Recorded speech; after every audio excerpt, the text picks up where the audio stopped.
चलो फाइनली हमारे देश के प्रधानमंत्री नरेंद्र मोदी जी ने ये मान लिया कि युद्ध की वजह से हमारी समस्याएं बढ़ सकती है।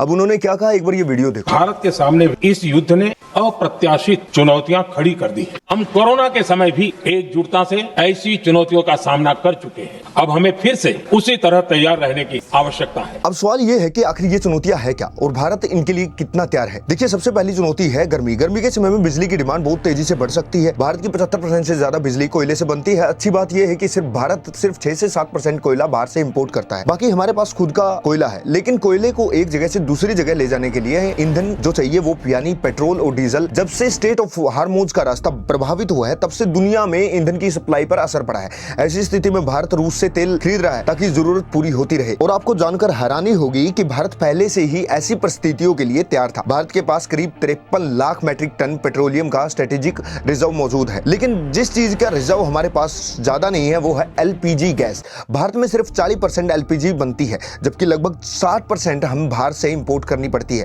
अब सप्लाई का रास्ता प्रभावित हुआ है तो भारत अमेरिका और अर्जेंटीना जैसे देशों से गैस मंगा रहा है। लेकिन यह रास्ता लंबा है, इसलिए आने वाली समय में एलपीजी गैस के दाम बढ़ना नॉर्मल सी बात है। फर्टिलाइजर यानी खेती में इस्तेमाल होने वाली खाद, भारत काफी मात्रा में फर्टिलाइजर मिडिल ईस्ट से इंपोर्ट करता है। अगर फर्टिलाइजर महंगा हुआ तो खेती की लागत बढ़ेगी और उसकी वजह से खाने पीने की चीजों के दाम बढ़ेंगे। और याद रखिए, भारत में लगभग हर चीज ट्रांसपोर्ट के जरिए आती है और अगर पेट्रोल और डीजल महंगे हुए तो ट्रांसपोर्ट महंगा होगा तो लगभग हर चीज के दाम बढ़ सकते हैं। यानी इस युद्ध का असर सिर्फ सीमा तक सीमित नहीं रहेगा, इसका असर आम आदमी की जेब पर भी पड़ सकता है। भारत पहले से ही तैयारी कर रहा था, रिजर्व बना रहा था और नई जगहों से सप्लाई सुनिश्चित कर रहा था। अब देखना यह है कि आने वाले समय में ये चुनौतियां कितनी बढ़ती है और भारत इनका सामना कितनी मजबूती से करता है। अगर वीडियो पसंद आया तो शेयर करें, लाइक करें। मिलते हैं अगली वीडियो में। Thank you so much.